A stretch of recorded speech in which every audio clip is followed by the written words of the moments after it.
When two triangles are congruent, what I like to do is put the second guy directly below the first guy in the order that they're congruency. Their order matters, okay? And then I can mark my angles. Angle A, who's below angle A over here? Angle F.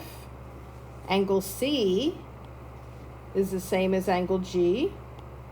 And angle B is the same as angle P. Sometimes your triangles are going to be given to you not in the same orientation, like one could be crooked, so you got to pay attention to the letters because it matters. Don't mark your triangles by what it looks like. Mark it by what they told you because it might not be drawn to scale and they might be trying to trick you. Okay, so I also have the sides. Well, AC, which is right here, is the same guy that's between 1 and 2 over here, FG. And if you notice, AC and FG are below each other, right? So CB, who is that going to be equal to?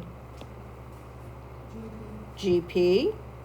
And then this guy is equal to this guy. When all parts of a triangle are congruent to corresponding parts, the triangles are congruent, okay? Here they're telling you they're congruent, and then they're telling you that to mark what's congruent about them, okay? So here, side DB is congruent. Excuse me. If DB is the first and the last letter, we're going to write the first and the last letter of the other guy, which is CB. So that's easy. So if I'm writing a congruency statement, I like to write the angles of the first guy in any order I want, okay? Now I look at the tick marks. Which angle goes with A? And the other triangle over here. Which angle is congruent to A? C. C.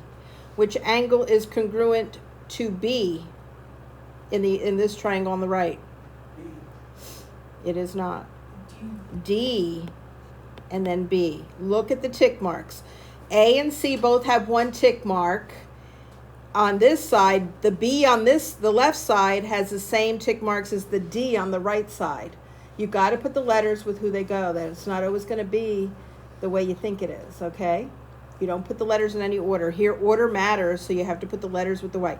If you like doing sides, you can do that, but sides are harder to do when the two triangles are attached like that. So AB goes from 1 to 3, so CD goes from 1 to 3. And then you just put the other letters at the end, okay? But those are a little harder to see for kids. I think it's easier to look at the angles and to put the angles, match them up with each other, okay?